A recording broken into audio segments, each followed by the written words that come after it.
Book माय शोचे CEO Ashish Hemrajani यांनी पोलिसांच्या समन्सकडे दुर्लक्ष केल्याचं पाहायला मिळतंय। 2 समन्स नंतरही आशिष हेमराजानी हे चौकशीसाठी गैरहजर आहेत। आशिष हेमराजानींचा वकील किंवा प्रतिनिधींमार्फतही समन्सला प्रतिसाद दिला जात नाहीये। पोलीस पुन्हा समन्स बजावण्याच्या तयारीत असल्याची माहिती मिळते।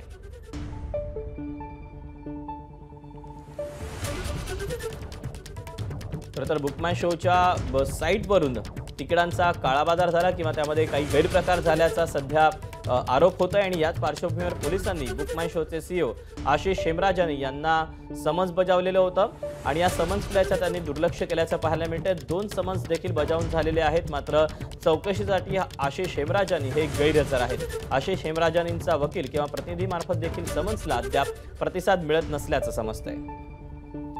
आपण याबद्दलचे अपडेट जाणून घेऊयात। गणेश ठाकूर आपल्या सोबत आहे। गणेश, आतापर्यंत 2दा समन्स बजावून झालेला आहे, पोलीस पुन्हा समन्स बजावण्याच्या तयारीत आहेत, परंतु समन्सला प्रतिसाद का मिळत नाही याबद्दल पोलिसांकडून काही सांगितलं जातंय का? काय नेमके अपडेट मिळतात? अगदी बरोबर। या प्रकरणामध्ये पोलिसांच्या समन्सला आशिष हेमराजानीने उत्तर दिलेलं नाहीये ना, वकिलांमार्फत ना स्वतः ते हजर राहून कोणतेही उत्तर ते देत आहेत, कोणतेही ईमेल केले नाहीये। एक परंपरा अशी असते की ज्यावेळेस पोलीस चौकशीसाठी समन बजावतं, जर तुम्ही येऊ शकत नसाल तर तुम्ही त्याचं उत्तर किंवा वेळ मागण्यासाठी वकिलांमार्फत आपल्या प्रतिनिधीमार्फत पोलिसांना कारण देऊन वेळ मागता। मात्र तसं न करता हेमराजानी हे अजूनही पोलिसांना संपर्क त्यांनी केलेला नाहीये।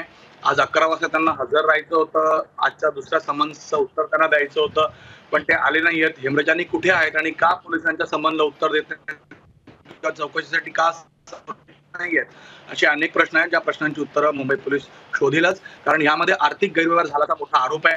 जवळपास कोटींमध्ये हा पूर्ण आर्थिक गैरव्यवहार झाला, कारण तिकीटच मिळाली नाही। तिकीट 5-10 लाखांपर्यंत पोहोचलं, ब्लॅक मार्केटमध्ये ते अवेलेबल झालं, मात्र लोकांना ऑन साईट अवेलेबल झालं नव्हतं आणि यामुळं ईओडब्ल्यू पर्यंत प्रकरण आलं आणि चौकशीसाठी हजर राहण्याचं समन दिल्यानंतरही हेमराजानी समोर येत नाहीयेत। का येत नाहीयेत याचं उत्तर शोधलं जाईल आणि समजा पुन्हा या समन्स आणि ह्याच्या पुढच्या समन्सला त्यांनी उत्तर दिलं नाही किंवा हजर राहिले नाही तर कायदेशीर सल्ला घेऊन लीगल सेलकडनं मुंबई पोलीस कायदेशीर कारवाई करेल असंही सांगितलं जात आहे। गणेश, ज्या मुद्द्याचा उल्लेख केला त्याच मुद्द्याकडे खरं तर येणार होतो की जर का पुन्हा एकदा समन्स बजावलं गेलं आणि पुन्हा जर त्यांच्याकडनं कुठलाही प्रतिसाद मिळाला नाही तर कायदेशीर कारवाई केली जाऊ शकते, पण मग ही कायदेशीर कारवाई कुठल्या स्वरूपाची असेल? हे पहा, वॉरंट इश्यू केला जाऊ शकतो। आता मला याबद्दल खरं सांगितलं तर माहिती नाही की FIR दाखल झाली आहे का नाही, का तक्रारीवरती प्रिलिमिनरी इन्क्वायरी होते। समजा FIR दाखल झाली असेल तर निश्चित यामध्ये वॉरंट निघू शकतो, कारण सहकार्य करत नाहीये। समजा प्रिलिमिनरी इन्क्वायरी असेल तर कोर्टामार्फत काही पोलिसांना करावं लागेल। अनेक गोष्टी आहेत ज्या लीगल सल्ल्यानंतरच पोलीस करतील। मात्र प्राथमिक अशी माहिती मिळते की हेमराजानी यांना पुन्हा समन्स बजावले जाईल जर आज नाही आले तर, आणि त्यानंतर पुढचा निर्णय मुंबई पोलीस कायदेशीर सल्ला घेतल्यानंतरच घेईल। दीपक। गणेश, धन्यवाद दिलेल्या सविस्तर माहितीबद्दल। तेव्हा बुक माय शोचे सीईओ आशिष हेमराजानी यांनी पोलिसांच्या समन्सकडे दुर्लक्ष केलेलं आहे। 2 समन्स बजावलेले आहेत, परंतु चौकशीसाठी ते गैरहजर राहिलेले आहेत। वकील किंवा आपल्या प्रतिनिधींमार्फत देखील त्यांनी समन्सला कुठलाही प्रतिसाद दिलेला नाहीये।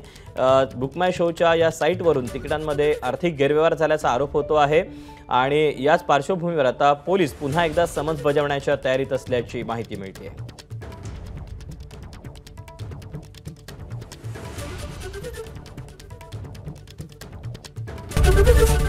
एबीपी माझा, उघडा डोळे बघा नीट।